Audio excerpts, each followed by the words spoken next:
we go to the fifth speaker, who shall talk on the Sarawak social change, challenges and opportunities. Put your hands together to welcome Mr. Robert Lau from Sarawak.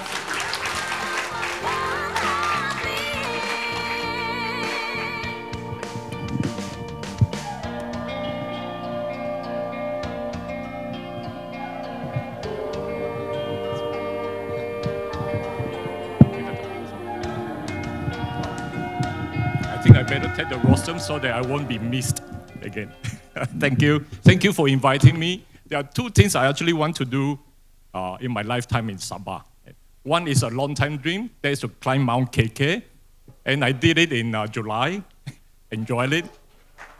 The second thing is a more recent, is when I get really into MA63, and I've been speaking on MA63 around Sarawak and also in KL.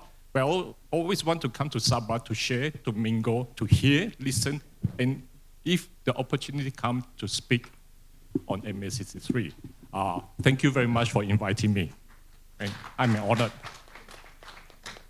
Now, my topic is not so much directly to do MA63, it's about social change, challenges, and opportunities. When we talk about social change, definitely it is MA63, because that's how we come about. The impact on our society is huge. And it will be relevant also to economics and politics. You can't get away with it. So my topic will mingle with all of that there. Now we look back 60 years when Malaysia came about.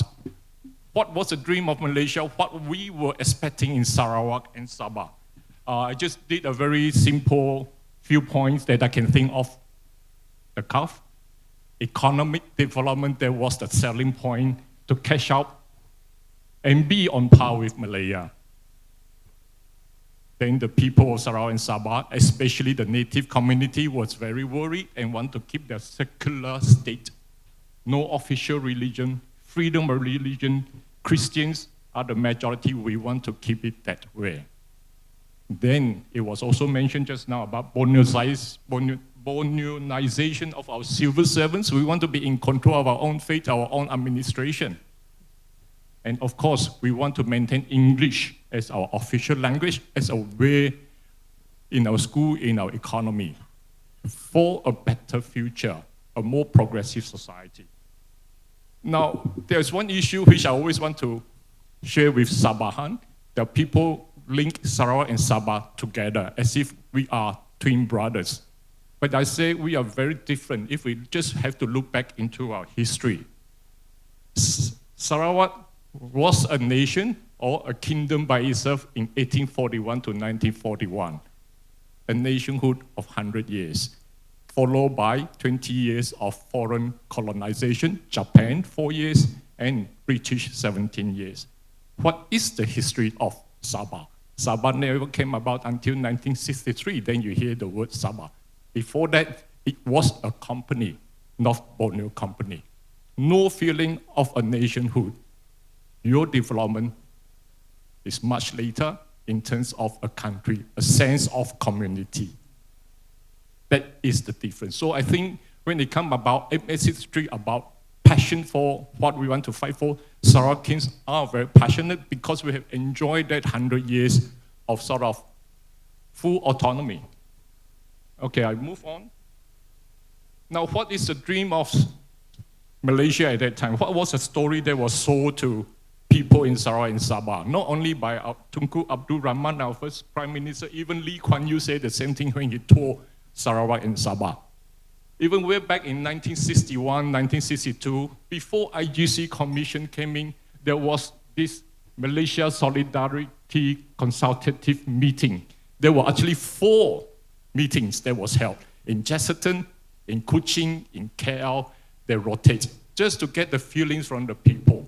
And all those meetings where the leaders can turn up and speak their mind. And it's actually all documented, thick book. And that is not easily available. But you read through, you get the sense of the feeling. IGC report, the Cobo Commission is written by the British, summary of something. But with that, you can see.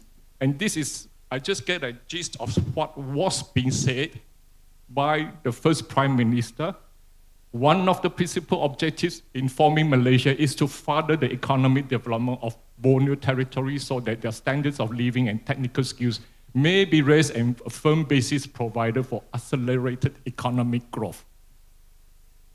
You can see for yourself, Malaya has never been so prosperous as she is today. That was 1962. They want Sarawak and Sabah to be along the same line. The same cannot be said of the people of Borneo. When I visited them in their kampongs, I had to balance myself like rope walker to cross the river in order to reach their long houses.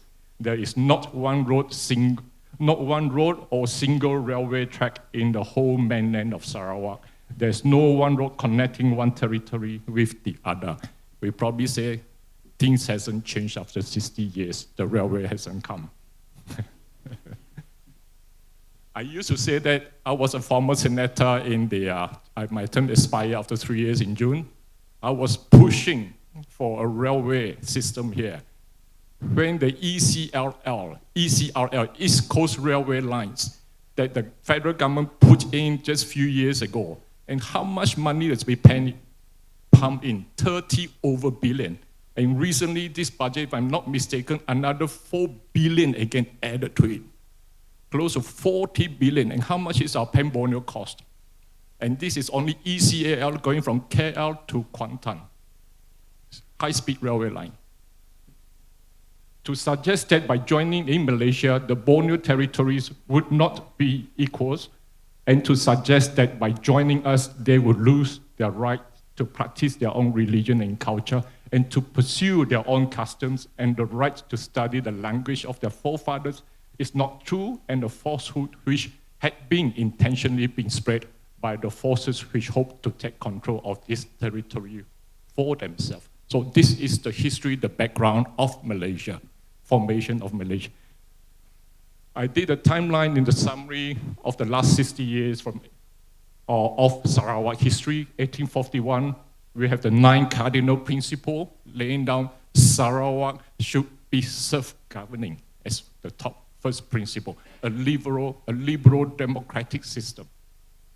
And the Western principle of justice, equality was introduced. That came in 1941, the third White Raja started to implement these policies. The democratic change, immigrants came, big Chinese immigrants came and settled, so changed the whole society landscape of Sarawak. Christian influence was very, very much seen in the whole state.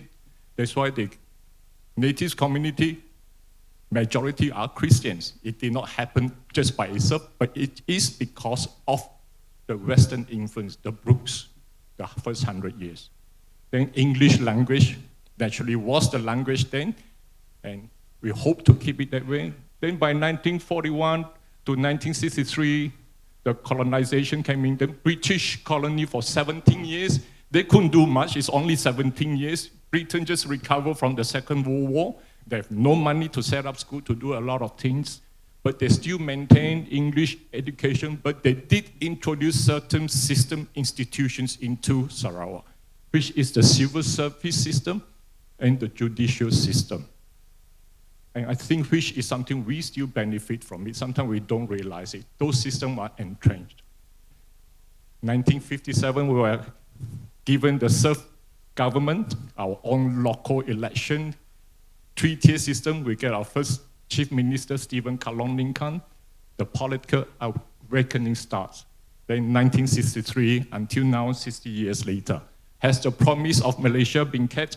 I think that is a question for other session, not now. I will go into the challenges and the opportunities at the social level. Social and economics, you can't break them apart. They are the Siamese twin. Economically affect socially. Socially affects your economy. Our society, as I highlighted just now, it is a multiracial, multicultural, multi-religion society in Sarawak. 60 years ago. Is it so now? That is a challenge. Economically, 60 years ago, and now are we better? You look at the scale, I'll touch on the economy point of view. This is something which the Parliament, main issue is about economics, the budget, how the money is spent. Every year, the report, you look at our budget or the royal address, Sarawak and Sabah, level of poverty is always the highest, especially among the native Bumiputras. And in fact, I have the figure next page. Here, from the 12th Malaysia Plan report, 9 out of 10 poorest districts in the country are in Sarawak and Sabah. And I think Sabah beats Sarawak in terms of poverty level, and especially on the hardcore poverty. Then we ask ourselves why?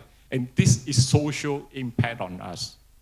And this happened to our society. You see people leaving the rural area, there's no job opportunity. People in Sarawak, Sabah leave to the bigger city in Semenanjung, Malaysia, or even in Singapore.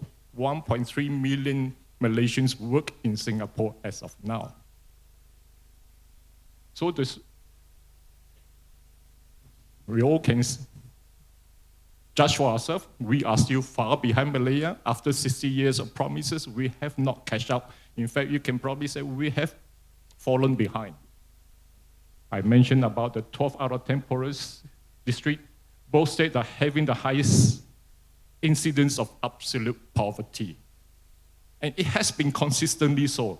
The next one is actually Kelantan. The three states has always been so. So my point has been, the natives of these two states are the one that really suffered the most because they have not benefited with a lot of this government scheme. Probably because of infrastructure, they are too far away from the center of power. They miss all the opportunity, whatever there is, minimal though they are. Social changes, apart from economics, I look at it, the scary thing about Malaysia, the social change is happening currently in the past. And I don't know whether it can be stopped or not. If you hear James Chin, he's a pessimist. You hear Dato Sri James Fong, a more optimist view. I'm more in between. I say there is always hope, but then sometimes you feel a bit dejected. The increase of both racial intolerance and extremism, and our two states, that are the scary thing. You go to rural community, schools, you see it happening. I can say more a former politician. I was very active in politics. I go on the ground, the area I cover is rural, semi-rural. You go to a school where there is, my place is Sibu, my area is a kampong, there is a food child settlement of 100 years, 100% food child. But then you get 2 students who is Muslim from the factory nearby. They go to the school because they got 2 students. Education department has to send a religious teacher there. And they don't, you know what they're going to do there? I won't elaborate more. The rise of political Islam has overtaken racial politics. This is a point that James Chin emphasized in quite a lot of speech. I do buy into what he is saying, especially if you are in Malaya mixing with the community there. I just use some simple example. Recently, I was in one of the forum organized by the Sister in Islam. I saw some of the figures they present. PAS has called for the current federal constitution to be replaced with Sharia Court. And that is not only PAS. And the survey that was carried out by the Merdeka, I think it's called the Merdeka Institute, 86% of Malaysian Muslims supported this view, 86%. So they want Malaysia to go in that way. So we have a different vision of Malaysia now. That is big impact on our society.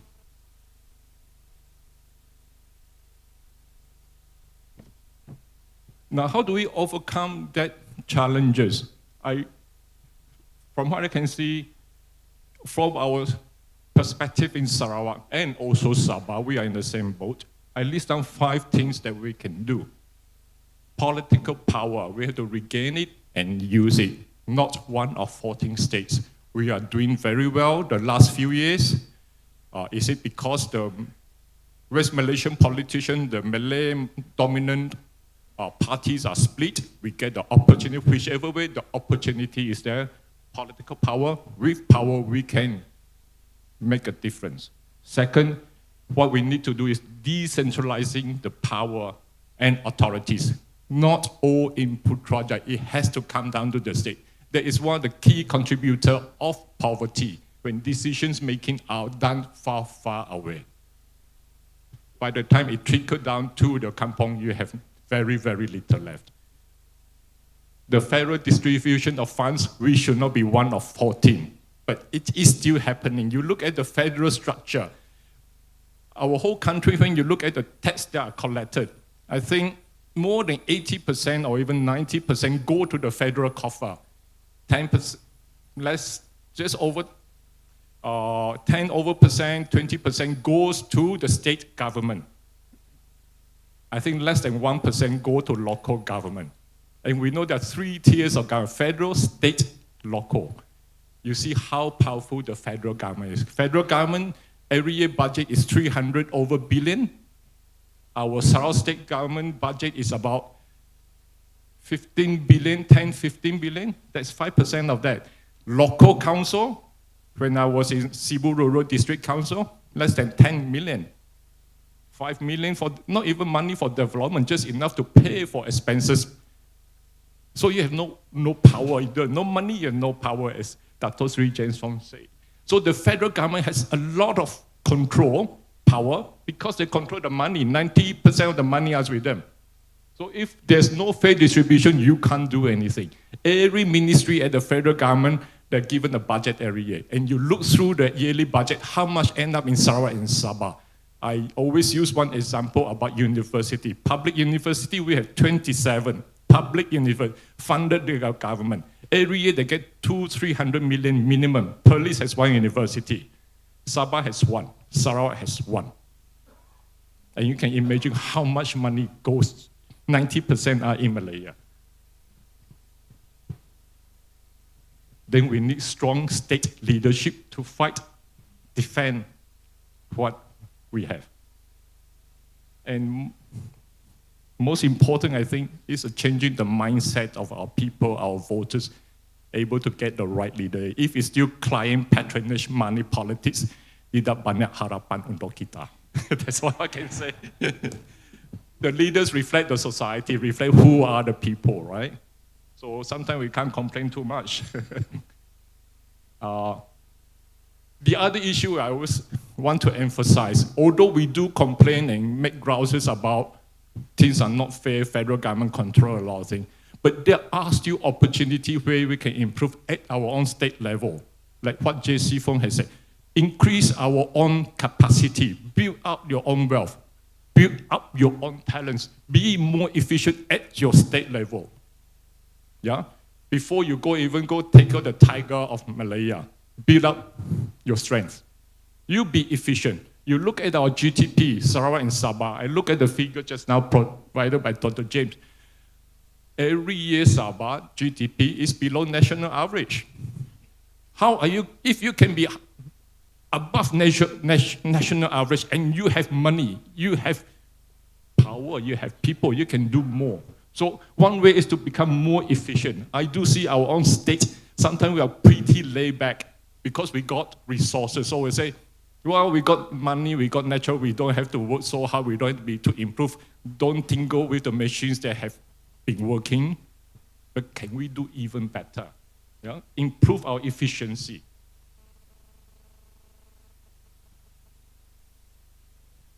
Now, we move on to the last part of it is on the opportunities.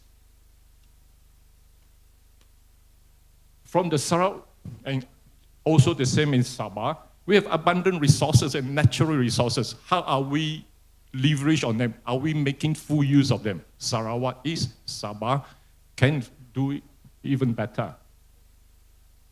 We have abundant resources, don't export them, create more industries here, more technology, more R&D here. I come from Sarawak, from a timber family, not in timber myself, but I also see the wastage in timber industry. We export 90% of our logs. Now we have to import timber. That's within 60 years, less than 60 years different. Why are we losing our resources without making full use of it locally? Jokowi, I think, is doing the same right thing. Ban all export of natural resources. You come and set it up here. If not, if you can't set it up, leave it for the next generation. Don't waste it, because God only gives us one time. The other thing we have now in Sarawak is funds. Make good use of the funds we have. One idea I've been toying is our money, our reserve in Sarawak is all in ringgit, and ringgit is depreciating 3 to 5% every year for the last 10 years. Can we put it in gold or link it to Brunei dollar? So that will be better. We have resources. How we invest it? 1 more minute, I will do done. Abundant land, clean water, and renewable energy. ESG is big topic. How do we leverage big data centers? Want this kind of thing? Can we be the biggest player in Malaysia for big data center instead of Johor Malacca in Malaysia?